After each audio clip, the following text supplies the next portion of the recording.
So Donald Trump appears to be losing his base as MAGA is turning on him. And let me show you what I'm talking about, as there's a lot to go over as everything appears to be melting down today. Laura Loomer is saying, I'm not voting in 2026. That'd be midterms. She says, I'm not voting. I didn't vote for Sharia law.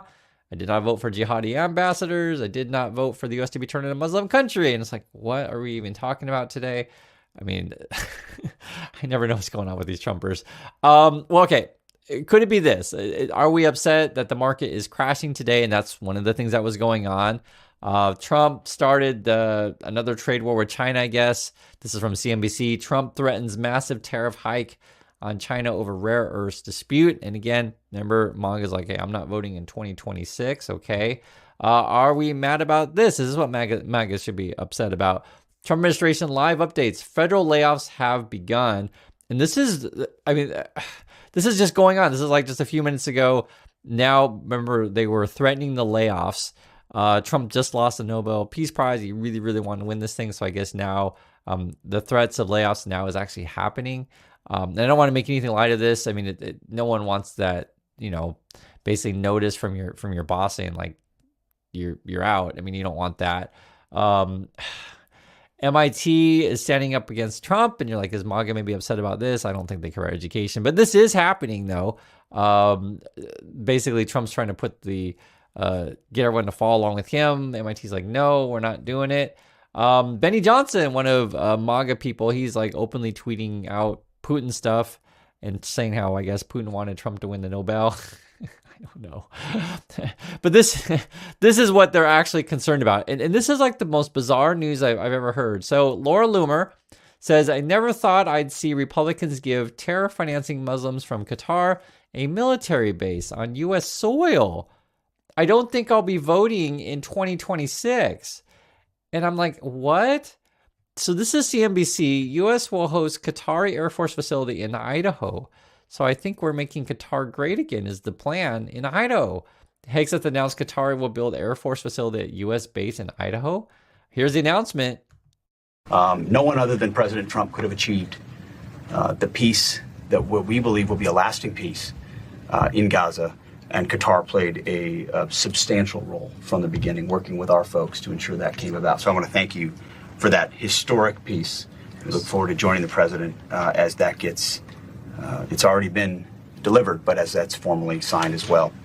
And I'm also proud that today we're signing a letter of acceptance to build a Qatari Emiri Air Force facility at the Mountain Home Air Base in Idaho. The location will be host a contingent of Qatari F-15s and pilots to enhance our combined training, increase lethality, interoperability.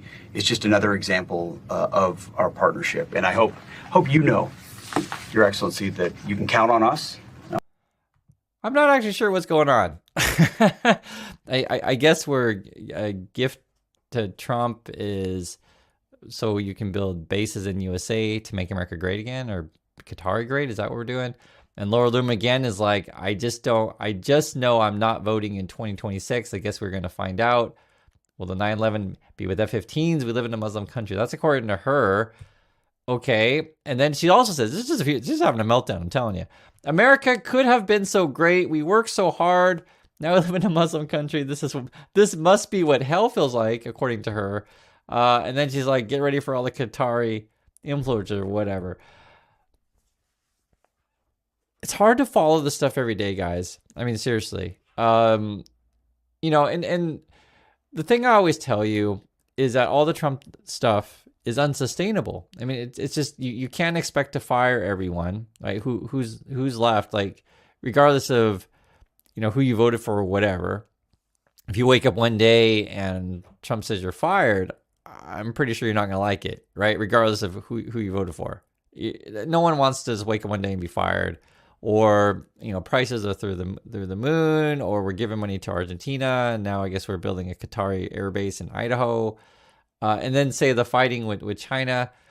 I mean, when you realize that, say, your Temu and your Shein, right, your cheap goods from China are double, triple, whatever Trump decides in cost. I mean, obviously, well, it should be obvious that you're going to be paying the tariffs. And then, Trump, if you want to read this whole tweet, this is the whole thing about with China.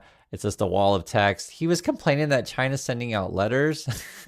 For real. Can you get this? Donald Trump's complaining that China was sending out letters. It was like, I don't even know. He says they are becoming very hostile and sending letters to countries throughout the world. I know, is China trolling Trump here? Is like, if you can send letters, I can send letters too. And then he was complaining that I guess he's not going to meet Xi here in Korea. No reason to meet her or whatever.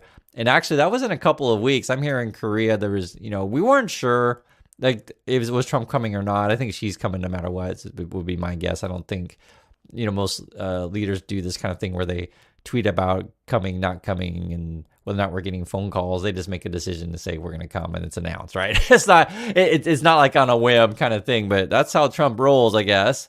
And then regarding the layoffs, and this is just happening as we speak, multiple departments in the government are affected. So education, energy, homeland security, health and human services, treasury, and no one knows for sure how large this is. And like I said, like for me, this isn't a partisan issue, regardless of who you voted for. If you wake up and you find out that the Trump people are firing you, I just don't think you're going to like them. And so how anything that Trump does is sustainable is beyond me, which clearly it's not. Is now you've actually pissed off Laura Loomer. She says, I'm not voting. I guess we're even layoffs at the cybersecurity, which, I mean, so much stuff that Trump does, it doesn't make sense on a daily basis. Like I always wonders, like, are you purposely trying to destroy America? And then we have military families waiting at the food lines. Look at this. As I take a step aside here, there is quite a bit of military members and their families in line because of this government shutdown. We're in day 9 of it, and they're here for a food pantry. There's all sorts of food that is available, and I spoke with some military member spouses, and I spoke with some department heads here at the ASYMCA on why this is so important. What's the difference in the amount of people that you've seen from today to previously? So when we first started coming, there definitely wasn't this amount of people. It was a lot, but it wasn't this amount to where it wrapped around the building. But lately it has been a lot. Like we were here last week and we were in line for like 2 hours. In a normal week, we usually run out of food about 1 o'clock in the afternoon. Last week we ran out of food about 10:30. So they're running out of food because there's too many military families that need food because, Trump's like not paying people, laying people off. There's so many people affected, and we also have this where like our planes and our airports are having problems. Look at this. On day 7, the effects of the government shutdown are being felt by many air travelers as delays and staffing shortages reach air traffic control nationwide. This is having great impact, great concern, great stress. The FAA says it's been delaying flights due to air traffic controller shortages. The transportation secretary blames the government shutdown. He says many controllers are calling out sick since they're no longer getting paid. I want to see your flight not be delayed. I don't want you canceled, but our priorities are safety. An FAA operations plan says that at least a dozen air traffic control facilities braced for shortages last night. And I completely understand you're not getting paid, calling sick. I completely understand. It's not unreasonable for someone like, if you're not going to pay me, I'm not coming to work. That's not unreasonable. And Trump is basically, now we're firing everyone, but what's our plan after that? And if you follow them, their plan is work with Elon Musk and replace everyone with robots and AI. And that stuff's not ready, not going to work. I promise you. And so the Trump basically strategy is to just piss off everyone. It's supposedly, it's what it feels like. And remember, all he wants to do is put money in his pocket. And if you ask me what's Trump's ultimate goal here, maybe he's running to Argentina. That's what it looks like. I mean, I know as bizarre as it all sounds, but when you're banging Argentina, and that was a place where we'll just say many mustache party people went after the war ended in Germany, right? If you guys know anything about Argentina, there's a high possibility of that. I mean, you never know with this dude. And then you're even losing Marjorie Taylor Greene as she talks about inflation and her family. Listen to this. Are you concerned about the cost of living? Are you Very. That the President Trump said he would lower? The inflation crushed people in the past 4.5 years, and the costs have not come down. I myself can tell you my apartment here in Washington, D.C., the electricity bill is $100 more. than it was last year, because you can look at your own bill and look at costs. Prices have not come down. That is a reality. People's wages have not gone up. That's another reality. And so Americans are continuing to have a very difficult time getting by. And I'll go a step further. I'm a mom. And so when it comes to what is affecting my adult children's lives, who are 22, 26, and 28, I'm going to be 1,000% fighting for them over any politician and any party.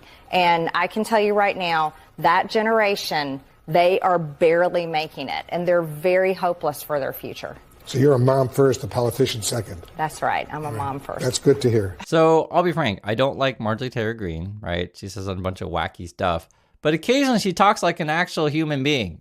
I mean, and, you know, as it boils down to it, I think what's going on is many of these MAGAs have constituents, right, voters, who are probably sending letters, making phone calls, be like, hey, why am I not getting paid? Hey, why is Trump tweeting out crazy nonsense again?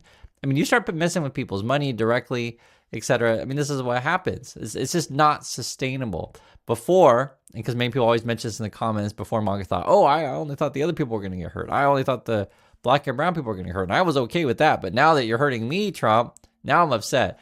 And this does definitely expose them as being greedy individuals. I'll be frank on that. But hey, whatever it takes for them to finally wake up and realize that we're all connected.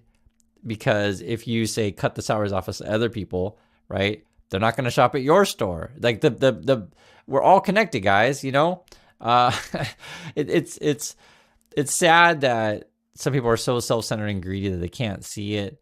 And something that, you know, if you're curious, just my point of view on this stuff, you want to build a society where everyone has a chance to live their life, right? In a way that's positive, in a way that's, you know, great for everyone in the neighborhood, essentially.